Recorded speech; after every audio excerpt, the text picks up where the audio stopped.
대권욕에서 비롯한 일부 지자체장의 인기 영합적 정치 행위에 깊은 우려를 가지지 않을 수 없습니다. 헌법 39조의 모든 국민은 국방의 의무를 진다고 못 박아놨습니다. 만일 한다면 이건 위헌 아닙니까? 한반도 비핵화 공동선언은 이미 깨졌습니다.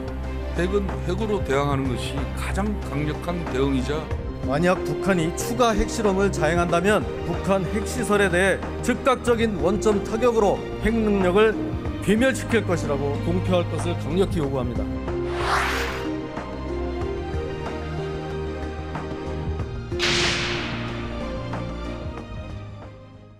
네, 엊그제 열린 그 20대 정기국회 대정부 질문 첫 번째 질문자 모셨습니다. 새누리당 김성태 의원 함께 자리했습니다. 어서 오십시오. 예. 첫 질문자로서 굉장히 아주 날카로운 질문들을 굉장히 많이 하셨어요. 정부가 나서서 구체적으로 좀 개헌 로드맵을 좀 할 수 있겠느냐? 이게 어떤 의도에서 얘기한 겁니까? 그러니까 지금 우리나라 헌법은 1987년에 네. 최종 개정되고 난 이후에 네, 20년 지난 됐죠. 30년 동안 네. 한 번도 헌법 개정이 이루어지지 않았습니다. 네. 어떤 그러니까 방향으로 이루어져요?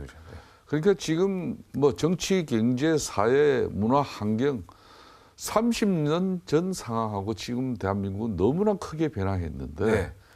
지금 헌법은 30년 전 상황을 총괄하고 있으니까 네. 많이 지금 현재 여러 가지 손봐야 될 부분이 너무 많아요. 네. 의원님은 가장 먼저 좀 정치 분야에 있어서 바꿔야 되는 거 아닙니까? 그렇습니다. 지금 대통령제의 이런 폐단, 직선 5년제 단임 대통령제 폐단은 그 짧은 시간 안에 업적에 치중하고 네.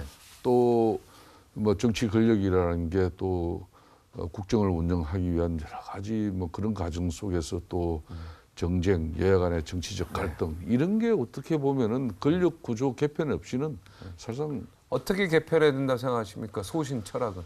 저는 개인적으로 이원 집정부제로 이원 집정부제. 좀 개헌이 이루어졌습니다. 대통령 따로 있고 총리 따로 있고 예, 권한을 정확히 분리해서요. 예, 그렇습니다. 네. 그리고 총리는 이제 의원에서 예, 국회에서 오고 내는 거죠. 프랑스식이다 생각하면 간단히 이해가 되겠죠. 예. 그리고 나서 지금 핵 관련해서는 핵 무장론을 주장하셨죠. 예, 한마디로 지금까지 지난번 이제 추석 아래 북한의 5차 핵실험 이후에 그 전에 그럼 대한민국 정부는 뭐였냐? 네. 특히 2006년도에 북한이 1차 핵실험을 단행을 했습니다. 네. 1992년도에 한반도 비핵화 공동선언 이후에 한반도는 남과 북이 핵을 존치하지 않기로 합의한 거예요. 그렇죠. 그래서 우리는 1992년도에 미군 전략 핵을 갖다 다 철수시켰죠. 그죠? 그렇죠. 23년 됐죠. 그렇게 하고 지금 우리 대한 한반도에는 핵이 없었어요. 네.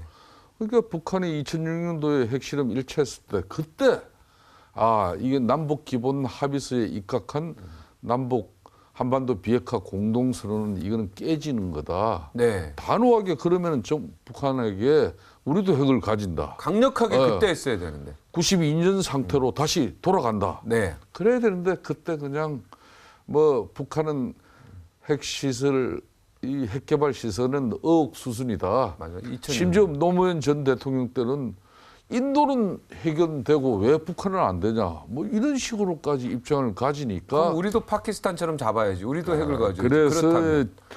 지금까지 우리는 한마디로 말폭탄 날릴 때 북한은 핵포탄 날린 겁니다. 지금이라도 우리가 정신 똑바로 차리지 않으면은 이제는 북한은 핵 보유국의 지위로서 대한민국 우습게 봐버립니다. 바로 미국 상대하고 중국 상대하고 이렇게 우리랑은 대화도 안 하고. 그렇습니다.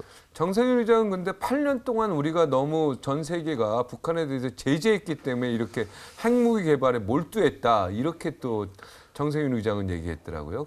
그러면 이명박 정부와 그럼 박근혜 정부 이 8년 동안에 흐름하는 대북 제재를 압박했고 이렇게 남북 관계가 갱식되고 긴장됐다. 그래서 북이 핵을 실험하고 핵을 보유하게 네, 됐다. 그렇게 말씀하셨어요. 그러면은 DJ 정권이나 노무현 정권 때 그때는 이 핵실험이 왜 이루어졌습니까? 사실 그때 이게 다 이루어진 거거든요. 네. 그때 시작된 거고. 그때 2006년도 노무현 그러니까 정부에서 시작됐죠. 그때는 남북 간에 한마디로 와서 김대중 노무현 정권 때 2조 5천억 가까운 이런 천문학적인 흔히 말하는 남북 한반도 평화 비용이라는 명목으로 지원금으로 북한에 돈이 지원됐죠. 네, 그 돈이 뭔가 핵 개발에 당연히 일부는 쓰였을 것이다 이렇게 생각하는 거죠. 너무나 당연한 이야기 네. 아니겠습니까? 근데 북한이 또 이런 그동- 당연한 이야기도 또 뭐 확실한 증거 없이 얘기하면 또 이게 또 문제가 되고 그래가지고 예. 진짜 우리는 북한이 경제 개발을 하고 또 헐벗고 굶주린 북한 주민들이 조금이라도 생활 수준이나 그런 게 나아질 수 있는 그런 인도적인 차원에서 지원을 했지만은 달러 현찰을 진 당시 북한의 김정일은 우리 생각하고는 180도 다른 거죠.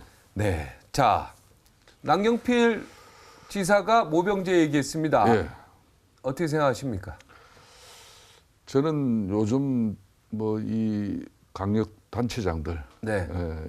이분들이 대권 욕을 가지고 네. 이슈를 선점하기 위해서는 뭐 어떤 주장인들 다 할 수 있다고 봅니다. 네.